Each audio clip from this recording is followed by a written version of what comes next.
there has got to be a way to do this at a scalable level and to do it in a way that's going to help us convert a lot higher, so that our time spent on the phone is actually spent with people who are ready to rock and roll, right? So meaning people who are actually qualified to get us on the phone. Welcome to the closing table. You've found a mastermind for real estate, mortgage, and pros from related industries with a commitment to reach more people, provide more value, and create a genuine rapport with clients, partners, and teammates. This is where the deal is done. It's time to take your seat at the closing table with your host, Brian Weiss. So, ladies and gentlemen, I'm very excited to have our guest this morning, Michelle Berman, who I'm happy to call a friend of mine as well. But more importantly, she is the founder of Berman Media PD, the creator of Beyond the Method, and most importantly, she's a mom. So I'm sure we'll get some mom stories at some point this morning. But glad to have you here, Michelle. Thank you for all you do and for all you've taught me around digital media. So thank you. Absolutely. Thanks for having me, Brian. This is going to be awesome. I'm honored to do it.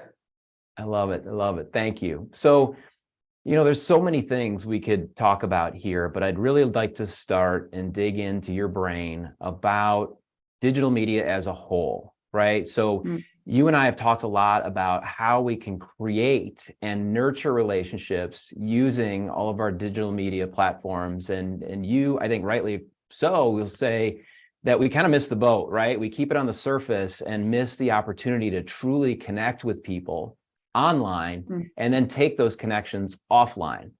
So if you would just kind of dig into your high level thought process on that, and then we'll see where the conversation goes from there. Yeah, amazing question and great way to start. And really the thought process centers around one word. And Brian, I know you know what that word is, but I'll say it for everyone else, but it's psychology, right? Like what's going on in people's brains, and ultimately how can we make someone understand that prospecting on social media, specifically, Instagram being my platform of choice, but prospecting on social media, in my opinion, is very undervalued and also very underutilized, right? So what the thought process really is how can we prospect at a scalable level? And in that process, how do we convert at a higher percentage, right? So a lot of times when the way I describe this is, if you're calling 100 people a week, how many of those people you're calling are actually answering? Of the people that actually answer, maybe half of them are hanging up on you. Half of that half is saying, I already have a realtor, or I already have a loan officer, or I'm not interested. I clicked that button by accident, or whatever they're going to say. And then of that few that you might talk to, maybe there's one that needs an appointment set for follow-up, and maybe there's one that actually is ready for you to move the meeting or move forward with. And when I really studied all of this, my head kept telling me there has got to be a way to do this at a scalable level and to do it in a way that's going to help us convert a lot higher, so that our time spent on the phone is actually spent with people who are ready to rock and roll, right? So meaning people who are actually qualified to get us on the phone. And I think that in today's day and age, especially in the real estate and the mortgage space, like it's very, very common for people just to buy their leads and to spend all of their money on Facebook ad or lead generation in that form. And I think that while we've been so hyper-focused, or while the culture has been so hyper-focused on saving time, saving money, doing things faster, like, making processes simpler, we've really missed the true meaning of why we're supposed to be doing all of this. And that's to connect. So essentially what I did was reverse engineer all of that into a very streamlined process to be able to prospect at a scalable level in your DMs on the Instagram platform, and then also, convert 5, 10, 15% higher, so that when you are on the phone with people, they're qualified to be there with you, and doesn't even feel like a sales call. And that's really the magic of it. So a lot of people will say, and you touched on an important point there, but a lot of people will say that cold calling is dead. And in my mind, I don't think it's dead. I still think it's part of the process, but it sounds like you're sort of changing the dynamic there, right? It's more of a warm call if A, they already know who you are, and B, they're already sort of attracted to, sort of attracted to the message that you're sharing online anyway. Is that fair?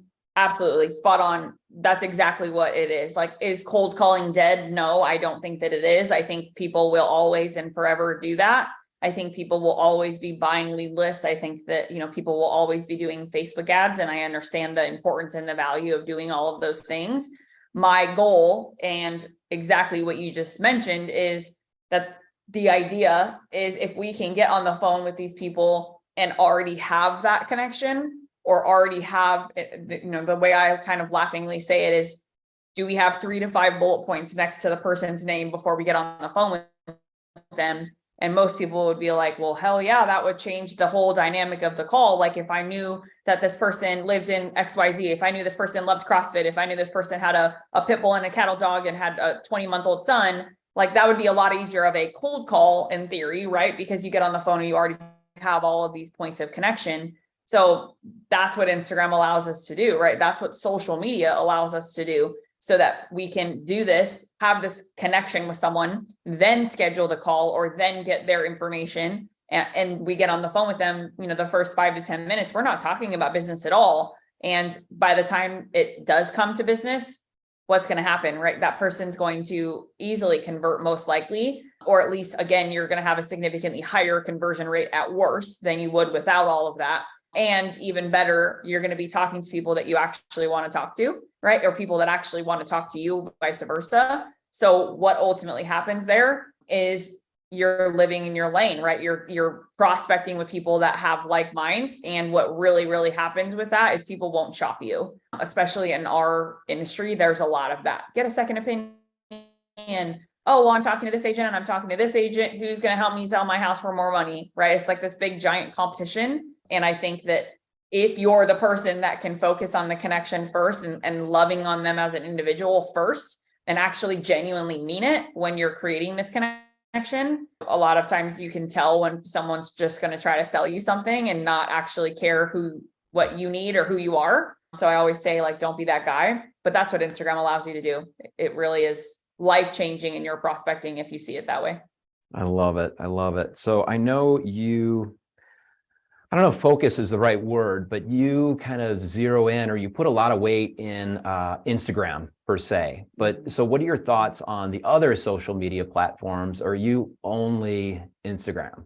So, I mean, we use all of the platforms. We have a pretty robust YouTube channel that gets, comments here and there. We've gotten a big lead out of it in the last few months. I ended up landing a speaking gig off of a YouTube video. So, I mean, there's a lot of value there. We don't get a lot of views per se, but we can do them anyway, right? We keep showing up, which again is the point. Like, it's not about how many views you're getting. It's about, like, are people reaching out to you, and are people consuming your content and making the connection? And I would say, if you Google Michelle Berman Michael, or if you Google, Berman Media or the Instagram Power Method, there's going to be a crap ton of stuff that comes up about us. And to me, that's the biggest compliment in the world, right? Because if someone's like, Michelle, how do I get to know more about you?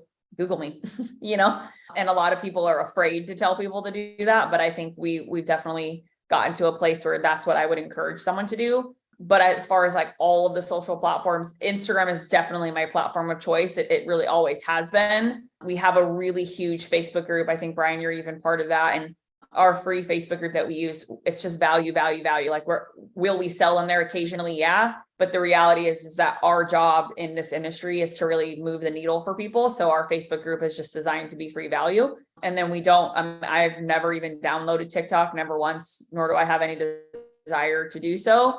Back in the day, Clubhouse was a big thing during COVID, and I've made a ton of relationships and built a lot of really great friendships off that.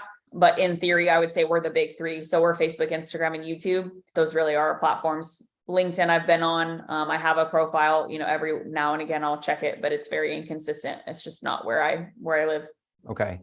So then on TikTok, they say, so many people believe it's going to go away. So I've dialed back my efforts on TikTok. Not that I was a big TikToker, but I've dialed back my efforts on TikTok because I feel like it may go away anyway. So on Clubhouse, you mentioned using it during the pandemic. Are you leaning into Clubhouse now still at all? Or is that sort of like something that was a couple of years ago?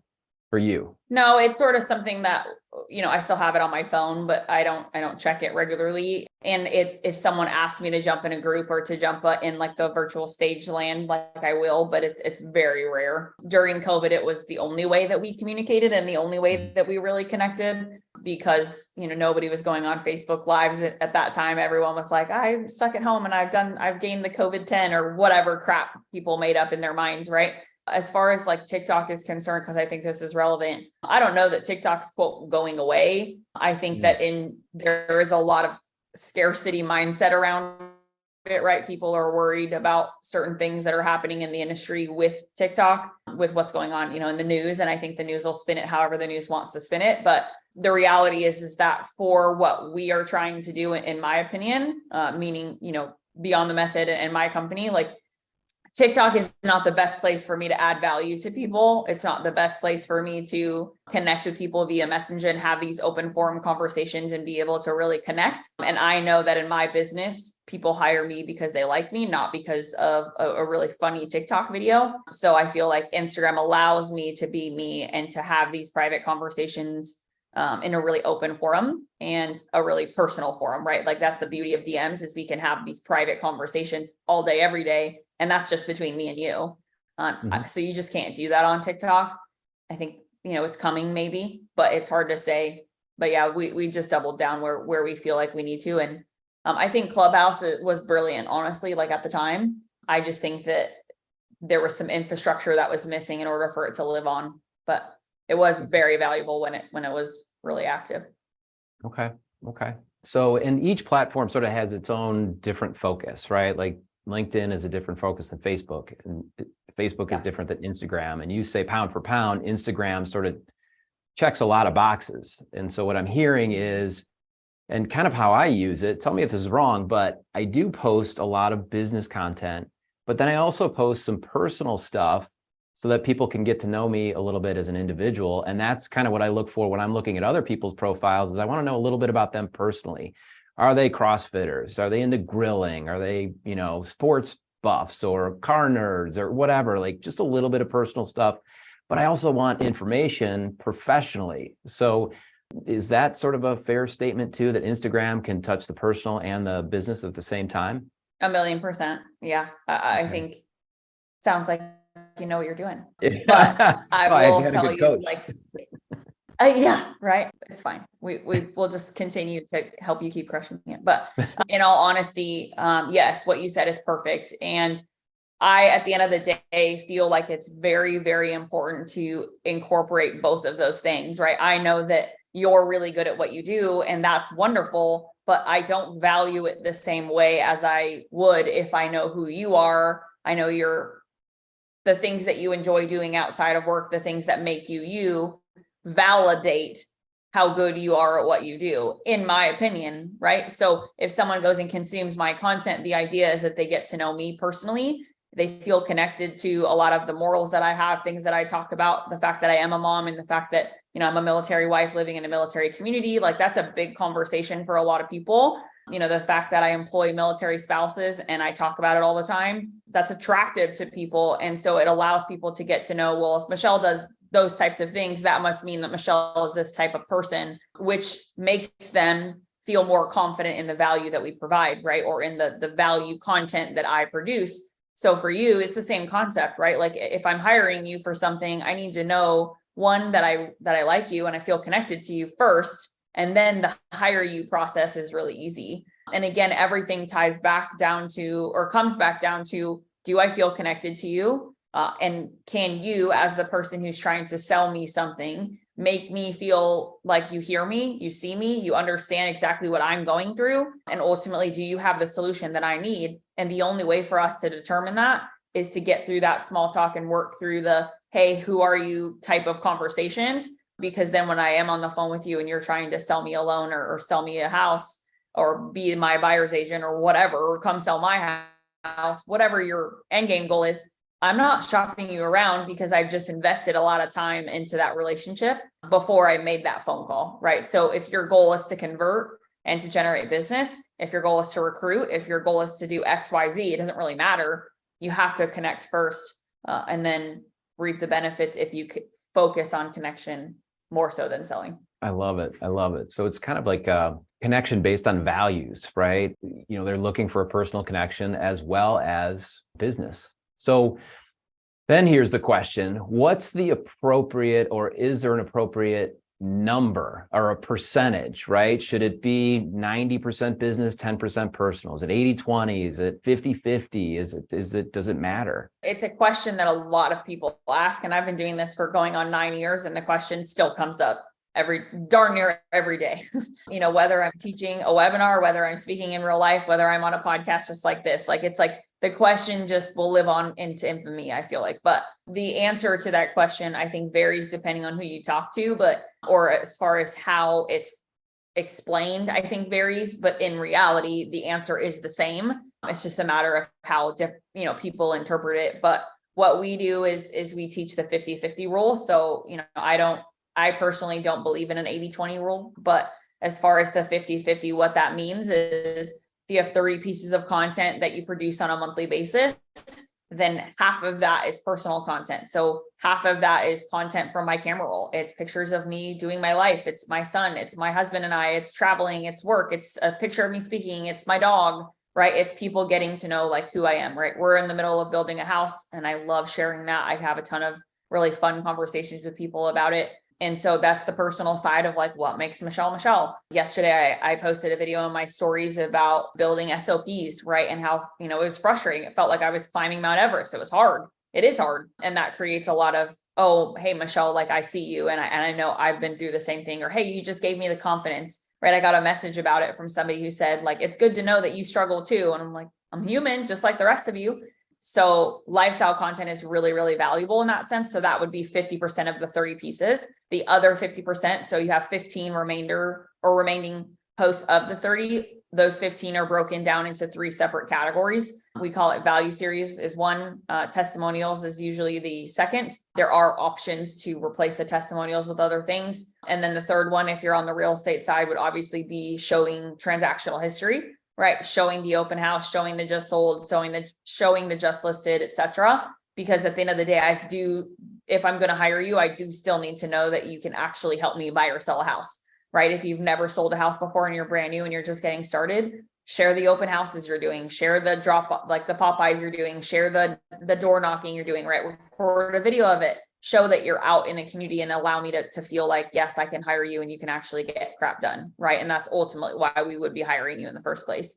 So, and then if you're on the loan side, you have some fun options, right? You can do some realtor spotlights. You can do some small business spotlights, which is always a fun one. My loan officers that do this love it because essentially what they're doing is they're showcasing small businesses that are owned by current or existing clients, right? So maybe they just did a loan for somebody and they own a really fun small business, or maybe it's a pizza restaurant, it's a coffee shop, it's a chiropractic office, whatever it is, right? If you showcase that small business, but you do it in a really fun way where you actually go to the business and you maybe you're posing with the other person that owns it, aka your client, right? And you're telling stories a little bit better. So that's a really fun option. Another one of the pillars it can go either way on the real estate or loan side is what I call God moments. Some people call them mindset moments.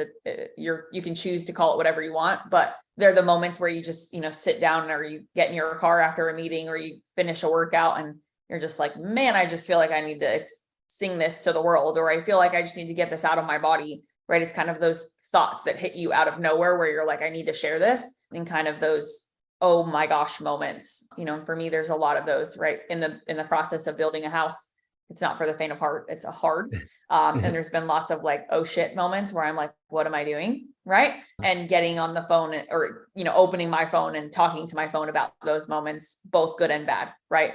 I've seen people do these and they're crying, right? I've seen people do these and they're celebrating. So I think it can be a combination of the two, but that's a long-winded answer to your question, but really it's 50-50, and the business side becomes secondary, in my opinion, to the value of who you actually are as a person.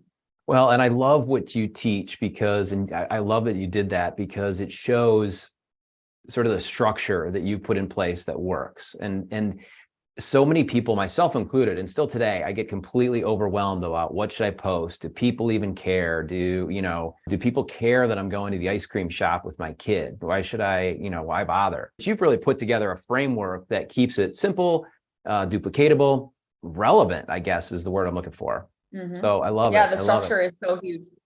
The structure is so huge, right? I mean, we're all busy. You're busy. I'm busy. Every client of ours is busy. Like it's almost like if you don't say you're busy, I'm like, are you sure you're not?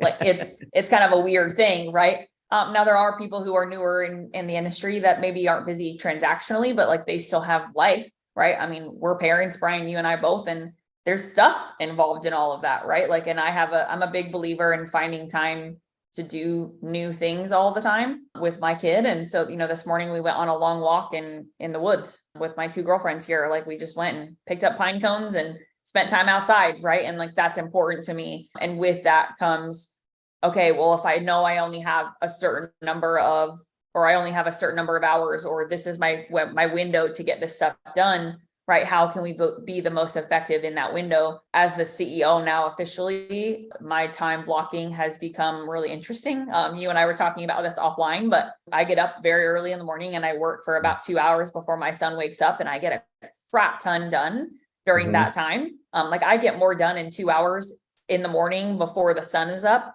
than I used to get done in probably 5 to 6 hours. Like, and I think that that's a superpower of being a parent because we have to. But imagine, my point in this is imagine if we didn't have a structure, right? Imagine if I didn't know the best use of my time during those 2 hours. Imagine, Brian, if you knew you had to do your 45 comments and 20 story replies, and you're like, well, I'm just going to do it at random anytime during the day, whenever I feel like getting to it. Like you're not going to do it. Right. And then imagine one step further, if you don't even know how to execute the 45-20, then you're definitely not going to do it. Right. So there's the structure aspect, I think, for me has been so instrumental in my own progress as a business owner, but also more importantly, the success of my students, right? And of my clients, because if they understand the structure is there for a reason, they're going to be more likely to buy into it. And if they see me doing the same structure that I'm teaching them, even more so will they buy into it. I love it. I love it. Thank you for all of that. And thank you for taking the time with us this morning. This has been fantastic. So appreciate you. Any parting words or advice for the loan officers and real estate agents out there that are trying to adjust to this market and scare up some business? Parting advice. Yeah, I would tell every single one of you that social media specifically, whether it's Facebook private messaging or Instagram DMs, they're the same thing on just different platforms. It is a viable lead source, and it is not an afterthought. It should not be an afterthought, right? It's not, oh, if I get to social media today, I'll get to it, right? It's not just a box that you check on your to-do list. Like it really is and can and has changed my life and changed all of my clients' lives who adopt the process. So I think I read a statistic this morning actually on Forbes that only 52% of all licensed agents are actively using social media, which, we're talking about agents specifically, but that is a really low number, right? And of the 52% that are actively using it, my guess would be and again, I'm making this up, but my guess would be maybe half of those 50% are even using it half right? Which just means that even though I've been doing this now for going on 4 years, there is an enormous amount of market share that is just so untapped. People are just not leveraging it properly. So it's really exciting. And it's also really sad at the same time, right? It's like there's job security and that. I was just going to say that's opportunity for Berman Media all day long. Yeah. Oh my gosh. You're not going to rest until you get to the other 50%.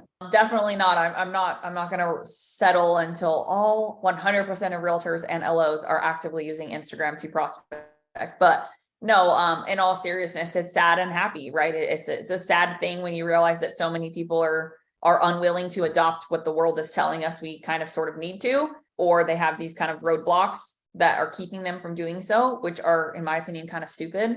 Like if your hair doesn't look good today, oh well, right? Like show up anyway. If you're like worried what someone might think about your post it anyway. Like those are not your people if they're going to be worried about it. So I think people just need to adopt the process, but I'm on a mission to make that 52% higher. And I think that it's just one day at a time without question, but it starts with people understanding that it is viable and that people are actually doing it in a way that matters. So that's great advice. Thank you, Michelle. Thanks for your time. And I'm sure we'll be talking again soon. Absolutely. Thanks for having me, Brian. You bet. Follow The Closing Table everywhere you listen to podcasts And if you found value here, invite a colleague or friend who could benefit from a visit too. To connect with Brian, visit connectwithbw.com. We'll see you next time at the closing table with Brian Weiss.